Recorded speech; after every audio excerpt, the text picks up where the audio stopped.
Is this working? Yes. Hello, everyone. My name is Ed, and I'm from Bloomberg, and I'm here with my colleague Finn, who's from Codethink.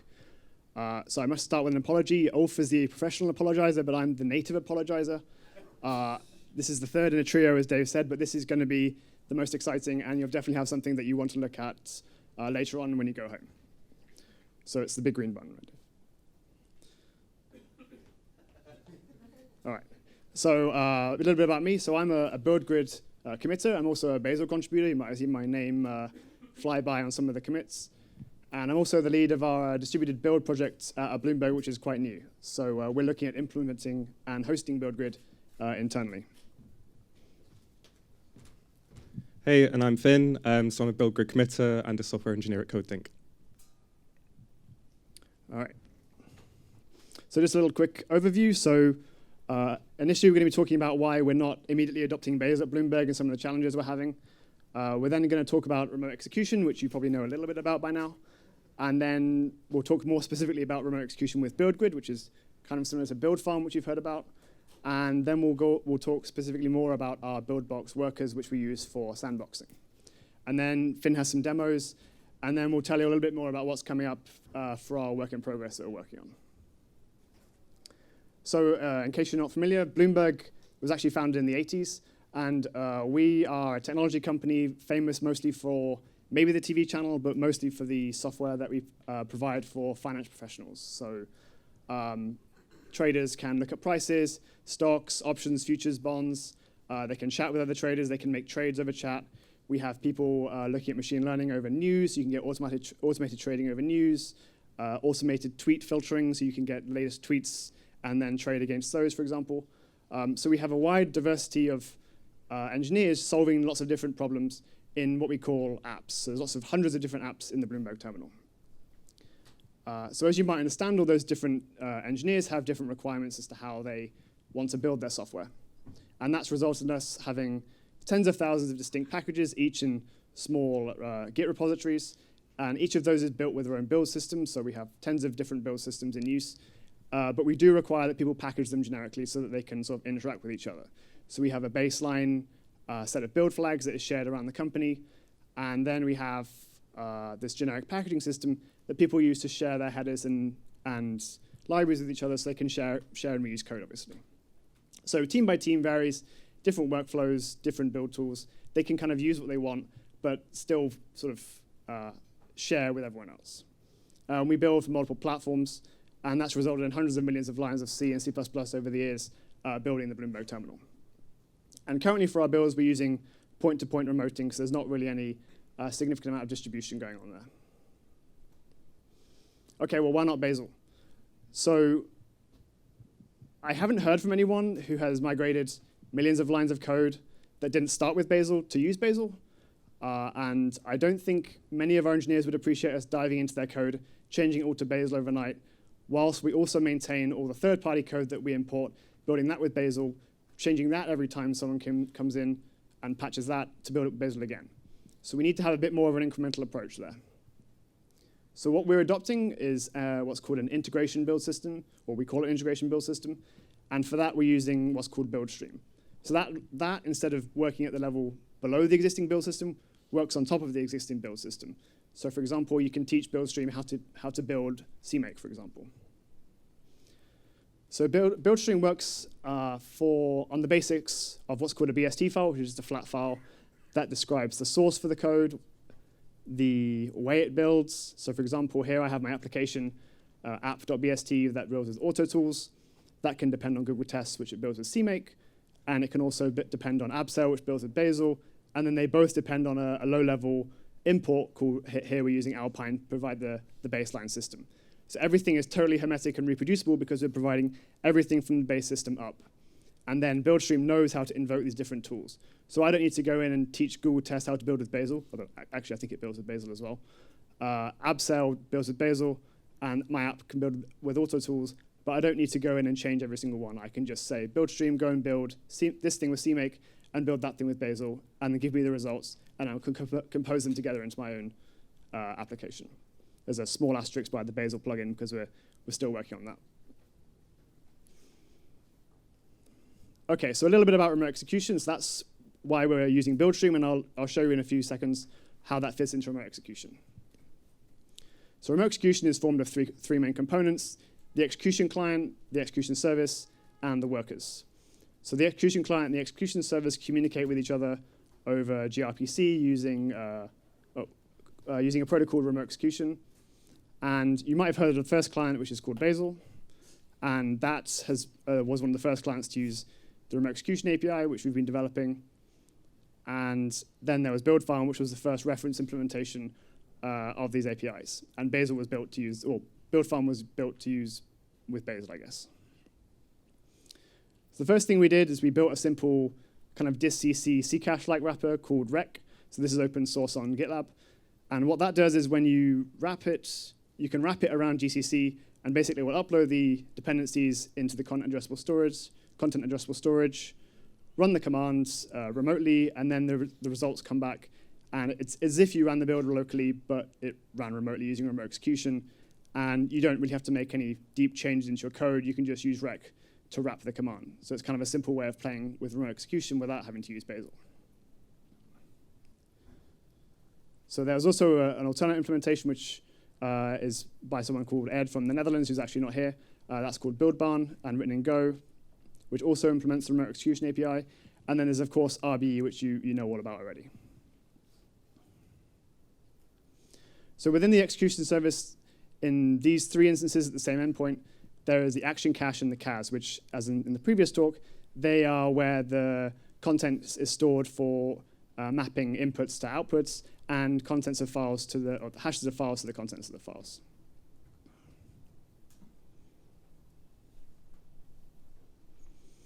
Okay, so where does BuildGrid come into this? So there's now a second API introduced in this slide, which is the remote worker API. So that is a standardized API for communicating between the workers and the bots interface on the execution service. So that means we have generic communication between the workers and the execution service, as well as between the execution client and the execution service. So then you can plug and play. So again, you can use Bazel with the execution service and a remote execution caching compiler with the execution service. But now you can use BuildGrid as your execution service, and that is more generic because that allows you to plug in different workers. So for example, one of our workers is called, for example, the host tools worker in BuildGrid, and that just uses tools from the host. We can also plug in BuildStream, which is going to stream all of the inputs required for the build, including the compiler and the base. So that will upload the base into the CAS, send the command over to the worker. The worker will then unpack all the images, all the base into the machine, into the executions worker, and run the build. So it's all totally hermetic. So on the worker side, we have BuildGrid bots, as well as a simple rec worker bot, which was the initial one we wrote to partner with rec, that uses host tools as well. So as I mentioned, there's these two separate services, the content addressable storage and the action cache. So in BuildGrid, we actually provide the facility for factoring these out into separate services, so you can scale them independently or locate them in different places. So BuildStream and in rec, you can specify different endpoints for your content addressable storage and your action cache. So it's a lot more flexible in the way you can plug and play components and scale them independently without having to have them all in a single daemon running the execution service and the workers. Although you could do that if you find that simpler. So I won't rehash all the motivation behind remote execution again. It's faster, more cores, and just available locally. We're very interested in using cross-platform builds. So for example, we might be able to use Bazel on platforms where Bazel isn't supported by running on your MacBook and then executing in our data center on a different platform that's not available normally.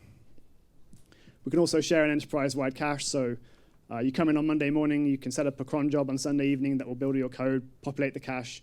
You won't even have time to make your coffee on Monday morning because your builder will already be ready, and you can start hacking away.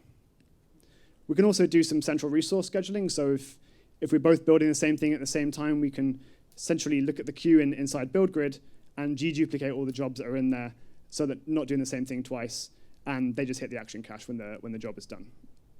And as well, we can also do system-wide metrics. So we know who's building what, when, and how often, and whether it's a CI job versus an interactive build. And also that helps with prioritization as well.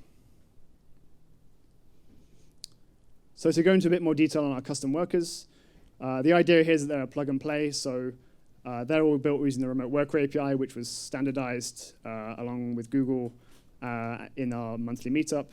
And then you pick your worker using the platform's key in the Remote Execution API. So the idea with the workers is that you can kind of choose your own flavor, if you like. So the basics are the host tools one, so that just is a daemon that runs in a worker and just uses the tools available on the host. So if GCC is available on the host, it just runs that, or whatever tool you need. Then there's also baseline containers, so you could just run a container similar to how RBE works. And you can also specify a totally empty sandbox, as BuildStream would expect, and that provides the entire tool chain required for the build as part of the input.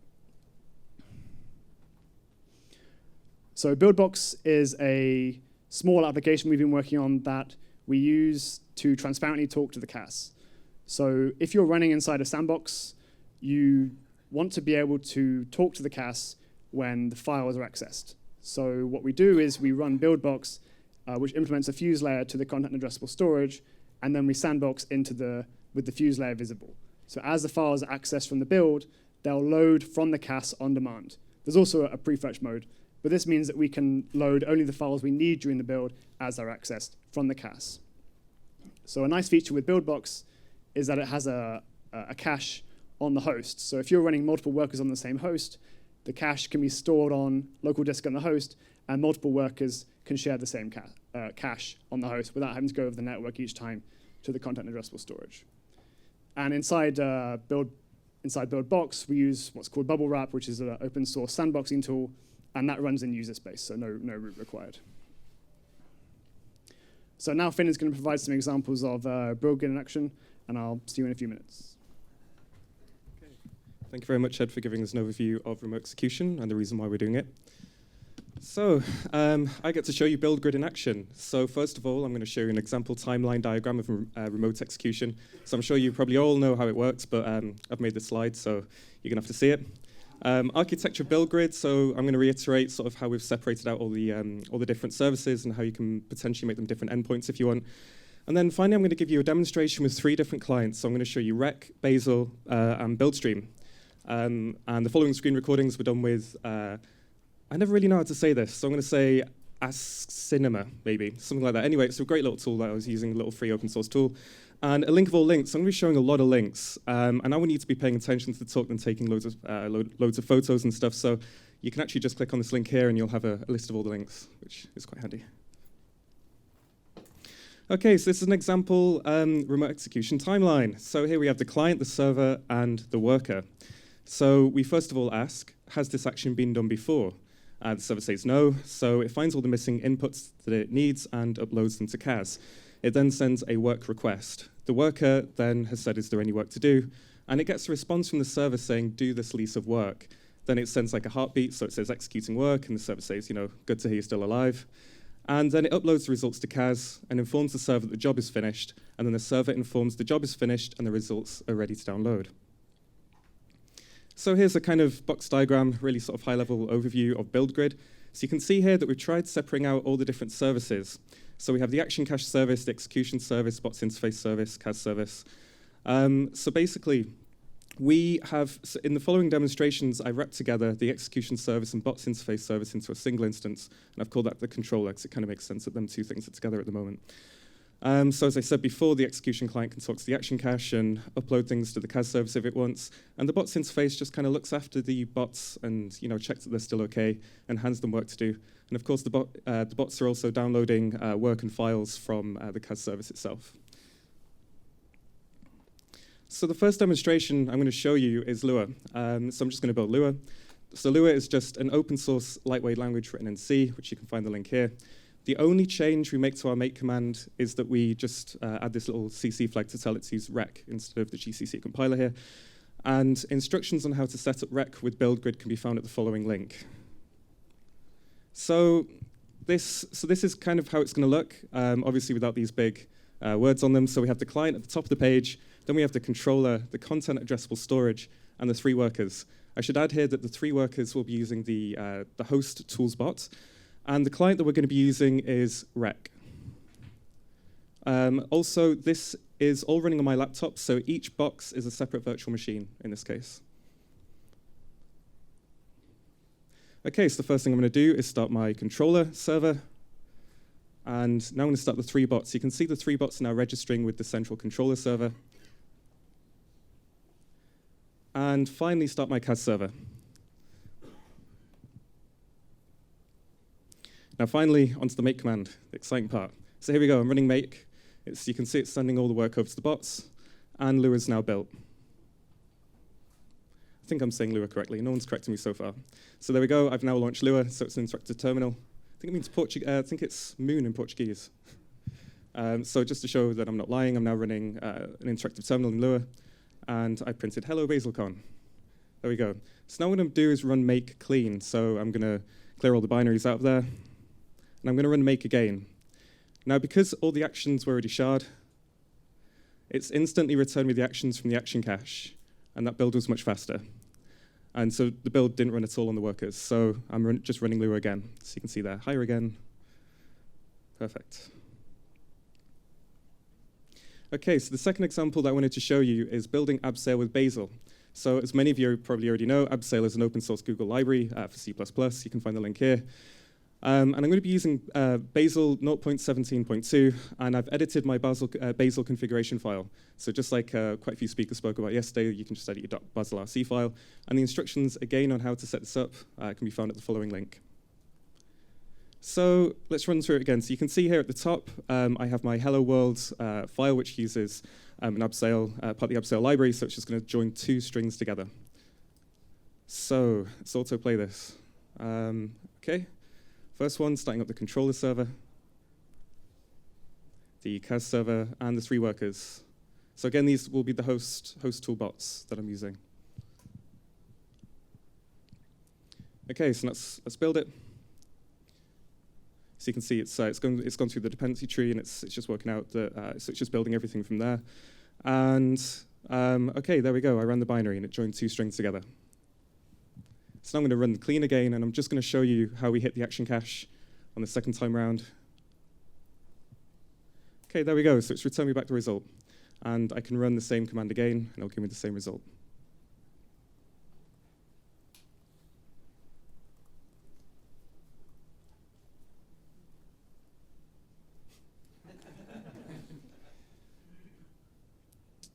OK, wait a second.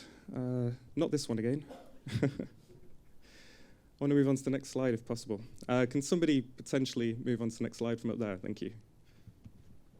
Perfect. OK, fantastic. So the final example that I wanted to show you is building an Autotools example with BuildStream. So obviously, you all know what Autotools is, but I provided the link anyway. So I'm going to be using BuildTools from Alpine. So Alpine is just a very light Linux distribution. And I'm going to enable remote execution in our BuildStream project configuration file. So again, the instructions can be found at the bottom link. This is very easy to set up.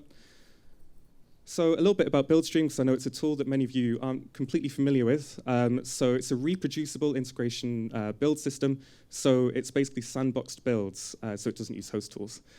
So what it's going to do is it's going to fetch the sources and dependencies that are needed. So in this case, it is the Bazel image, and it's the Autotools Hello World example.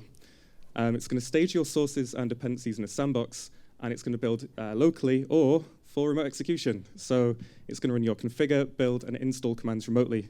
And then it's going to cache it all, basically. So here we go. So I should have edited these bits out, shouldn't I? Starting up all the services again. Interestingly, these bots are actually the BuildBox bots, so these won't be the local tools ones. So we're demonstrating here a different kind of bot. And we're going to build. OK, so it's fetching the various sources needed. It's staging them in a sandbox.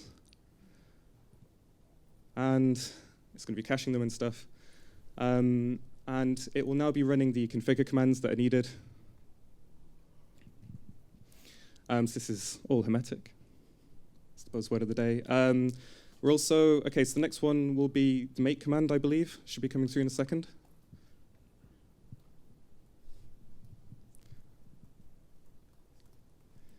OK, so we have the make command, the install command. So it's just installing it in the sandbox now. It's stripping out all the things that we don't need, caching it. And finally, it's returned it back to me. So I'm now going to show you how to shell into the sandbox. So I've shelled into it. I'm going to prove to you that I'm in Alpine, and you can just trust me, that's the Alpine Linux that I'm now shelled into. And it's actually installed the hello world example, so I could just run hello as like an installed tool, and it's displayed there. So now what I quickly did there was I just deleted my local cache, so we are going to improve that in the future. But I just wanted to show you what it's like if I force the build again. So obviously the build has been cached, so it's just going to fetch it straight away, stage it, and I should be able to shell into it much quicker than I did before. So I'm going to get to the shelling stage now. And here we go. So I've just run hello, and you can see there. So that was the installed command from the hello tools example, running hello. Okay, the next slide. Okay, so I'm going to pass you back to Ed now. Thank you. Thanks, Finn. So one thing I forgot to mention earlier is, speaking to the Twitter guys yesterday, I was going to claim that Rec was the first non-Bazel client of RB, but I think Twitter might have beaten us with pants, but we'll have to check the commit history to see who was there first. But we have tested Rec with RB, and it works. So as Finn mentioned, the resources are all available online. So what's next for BuildGrid? So we want to add, it's still very much a work in progress. We're adding support for metrics and the ability to store BuildGrid's status outside of the service itself so that you can have multiple instances and restart them during the day without killing everyone's build and making everyone very upset. We also want to add more worker implementations. That's where you come in. So if you'd like to start using BuildGrid and have your own use case for maybe Docker-based workers, then please feel free to reach out to us. And we'd also like your contributions into BuildGrid itself. All of this is totally open source, except the Bazel plugin, which we haven't finished yet, and open for contributions. So thank you to everyone at Bloomberg who's been working on this, as well as everyone at Codethink, everyone at the monthly Google meetings, and as obviously George as well for his trailblazing work in Build Farm and the reference implementation there. And we are still on the Build Team World Slack group, so you'll have to add a new workspace to your Slack app. Thank you very much.